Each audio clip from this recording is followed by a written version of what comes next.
بسم اللہ الرحمن الرحیم۔ آج کی اس ویڈیو میں ہم ایک شہزادی، ایک خبیث جن اور ایک اللہ کے نیک بندے کا واقعہ بیان کریں گے۔ یہ بہت ایمان افروز ویڈیو ہے، اسے آخر تک دیکھیے گا اور یہ سن کر آپ کا ایمان تازہ ہو جائے گا۔ حضرت ابو اسحاق محمد بن رشید معتصم باللہ سے مروی ہے، بحری جہاز سمندر کے سینے کو چیرتا ہوا قدرت الہی کا مظاہرہ کرتا ہوا جانب منظر جھومتا چلا جا رہا تھا۔ اس جہاز میں ایک شخص کے پاس 10,000 سونے کی اشرفیاں تھیں۔ وہ شخص بڑا اللہ والا تھا، بڑا نیک شخص تھا۔ بحری جہاز کے مسافر اپنی منزل کی جانب گامزن تھے۔ اچانک کہیں سے آواز آئی۔ کسی کہنے والے نے کہا کہ میں ایک ایسا کلمہ جانتا ہوں، اگر کوئی شخص اسے کیسی ہی بڑی مصیبت میں پڑے، اللہ تعالیٰ اس مصیبت کو اس پاکیزہ کلمے کی برکت سے دور فرما دے گا۔ کیا کوئی شخص مجھ سے یہ کلمہ سیکھنا چاہتا ہے؟ جو شخص سونے کے 10,000 اشرفیاں خرچ کرے گا، میں اسے یہ پاکیزہ کلمہ سکھاؤں گا۔ اب جس نیک شخص کے پاس 10,000 سونے کی اشرفیاں تھیں، اس نے سن کر کہا کہ میں یہ عمل آپ سے سیکھنا چاہتا ہوں۔ اس کہنے والے نے کہا، اپنی ساری رقم سمندر میں ڈال دو۔ اس مرد صالح نے ساری رقم سمندر میں ڈال دی اور پھر کہنے والے نے کہا کہ پڑھو یہ کلمہ، اور آیت مبارکہ یہ ہے۔ یہ آیت پارہ نمبر 28 میں سورہ طلاق کی 2 اور 3 آیات تھیں، جس کا ترجمہ ہے، اور جو اللہ سے ڈرے گا، اللہ اس کے لیے نجات کی راہ نکال دے گا اور اسے وہاں سے روزی دے گا جہاں سے اس کا گمان بھی نہ ہوگا، اور جو اللہ پر بھروسہ کرے تو وہ اسے کافی ہے۔ بے شک اللہ اپنا کام پورا کرنے والا ہے۔ بے شک اللہ نے ہر چیز کا ایک اندازہ لگا رکھا ہے۔ اس نوجوان نے یہ آیت مبارکہ یاد کر لی اور اسے یقین ہو گیا کہ میں نے بہت بڑی دولت حاصل کر لی ہے اور میری رقم رائے گاہ نہیں گئی۔ جب باقی مسافروں نے اس شخص کا یہ طرز عمل دیکھا تو کہنے لگے کہ اے مسافر، یہ تو نے کیا کیا؟ تو نے خواہ مخواہ اتنی بڑی رقم سمندر میں پھینک دی اور اپنی ساری دولت سے محروم ہو گیا۔ ابھی ان مسافروں کی یہ بات مکمل بھی نہ ہونے پائی تھی کہ ان کی یہ بات چیت ابھی جاری تھی کہ ہر طرف سے کالی گھٹا چھانے لگی۔ سمندر میں طغیانی آ گئی۔ سرکش موجوں نے آن کی آن میں بحری جہاز کو تباہ و برباد کر ڈالا اور سارے مسافر غرق ہو گئے۔ آیت مبارکہ سیکھنے والا وہ نیک شخص کہتا ہے کہ جب جہاز طوفان کی نظر ہونے لگا تو میں نے یقین کامل کے ساتھ انہی آیت مبارکہ کا ورد شروع کر دیا۔ تھوڑی دیر میں مجھے ایک تختہ نظر آیا، میں نے اس کا سہارا لے لیا اور میری زبان پر مسلسل وہی آیت مبارکہ جاری تھی۔ اللہ تعالیٰ نے کرم فرمایا اور میں اس تختے کے سہارے ساحل تک پہنچ گیا۔ وہ شخص کہتا ہے کہ میں سمندر سے باہر نکلا، آس پاس کا جائزہ لینے لگا کہ شاید یہاں پہ کوئی آبادی ہو، کوئی انسان مجھے نظر آ جائے، تو مجھے قریب ہی ایک خوبصورت محل نظر آیا۔ میں اس میں داخل ہو گیا تو وہاں ایک حسین و جمیل عورت موجود تھی۔ میں نے اس عورت سے پوچھا کہ تم کون ہو؟ تو اس نے کہا کہ میں بصرہ کی رہنے والی ہوں اور مجھے ایک ظالم جن نے یہاں قید کر رکھا ہے۔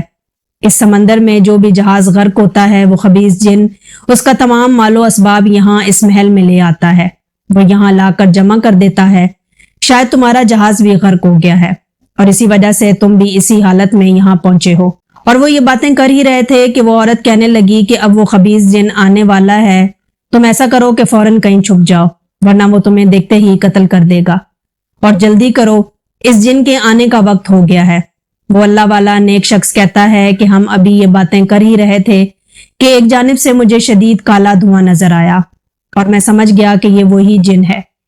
میں نے فوراً بلند آواز سے انہی آیت مبارکہ کا ورد شروع کر دیا۔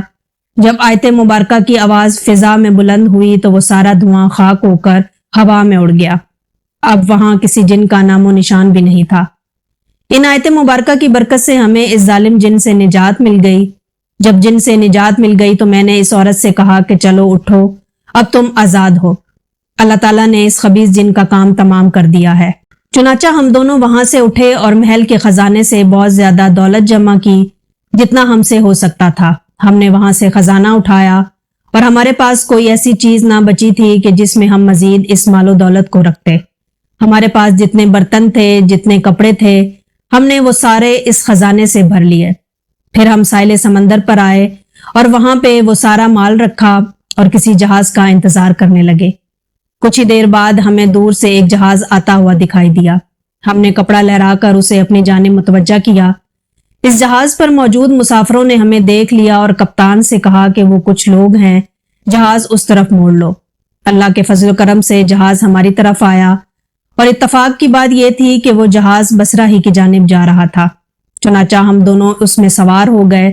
بصرہ پہنچ کر اس عورت نے کہا کہ تم فلاں جگہ جاؤ اور ان لوگوں سے میرے متعلق پوچھو کہ وہ کہاں ہے۔ وہ شخص کہتا ہے کہ میں مطلوبہ جگہ پہنچا اور لوگوں سے اس عورت کے بارے میں پتہ دریافت کیا کہ وہ کہاں ہے، تو انہوں نے کہا کہ وہ بیچاری تو تقریباً 3 سال سے لاپتہ ہے، ہم اس کی وجہ سے بہت پریشان ہیں۔ وہ شخص کہتا ہے کہ میں نے ان سے کہا کہ تم میرے ساتھ آؤ، میں اس عورت سے تمہاری ملاقات کراتا ہوں۔ وہ لوگ حیرانی اور خوشی کے عالم میں میرے ساتھ ہو گئے۔ جب انہوں نے اس عورت کو دیکھا تو بڑی عقیدت سے اس کے سامنے مؤدبانہ انداز میں کھڑے ہو گئے۔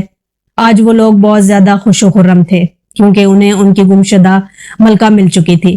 دراصل یہ عورت اس ملک کی ملکہ تھی اور گزشتہ 3 سال سے وہ لاپتہ تھی۔ پھر اس عورت نے اپنے خادموں اور دوسرے عزیز و اقارب سے کہا کہ اس شخص نے مجھ پر بہت بڑا احسان کیا ہے، لہٰذا میں اس سے شادی کروں گی۔ بس ان دونوں کی شادی ہو گئی اور وہ ہنسی خوشی زندگی گزارنے لگے۔ دوستو، اب ایک اور ایمان افروز واقعہ سن لیجئے۔ حضرت محمد بن عنیہ رحمۃ اللہ علیہ فرماتے ہیں کہ ایک مرتبہ حضرت حمیری بن عبداللہ رحمۃ اللہ علیہ شکار کے لیے گئے۔ جب وہ ایک ویران جگہ پہنچے تو اچانک ان کی سواری کے سامنے ایک سانپ آ گیا اور وہ اپنی دم پر کھڑا ہو گیا۔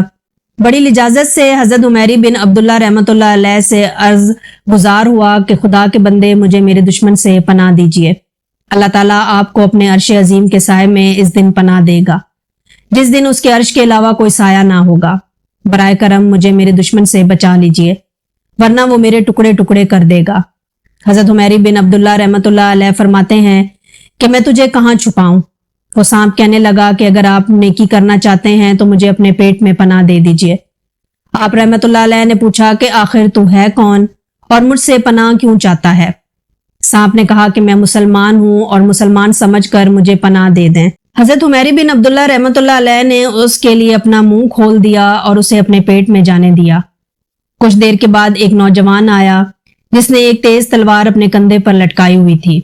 اس نوجوان نے آتے ہی کہا کہ اے شیخ، کیا تم نے ایک سانپ کو دیکھا ہے؟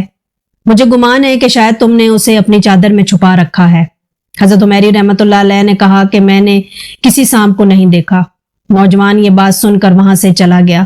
اس نوجوان کے جاتے ہی سانپ نے اپنا منہ نکالا اور پوچھا کہ کیا میرا دشمن جا چکا ہے؟ آپ نے جواب دیا کہ ہاں، وہ جا چکا ہے۔ اب تو میرے جسم سے باہر آ جا تاکہ مجھے تکلیف نہ ہو۔ یہ سن کر وہ مکار سانپ کہنے لگا کہ اب تو میں تیرے جسم سے باہر نہیں آؤں گا، اب تیرے لیے 2 ہی راستے ہیں، یا تو میں تجھے زہر سے ہلاک کر دوں گا یا تیرے دل میں سوراخ کر دوں گا۔ آپ رحمۃ اللہ علیہ نے کہا کہ تو مجھے کس دشمنی کی وجہ سے سزا دینا چاہتا ہے؟ سانپ نے کہا کہ تو بہت بڑا احمق ہے، تو نے میرے ساتھ نیکی کی کہ کیا تو نہیں جانتا تھا کہ میں نے تیرے باپ آدم سے کس طرح دشمنی کی؟ آخر تو نے میرے ساتھ احسان کیوں کیا؟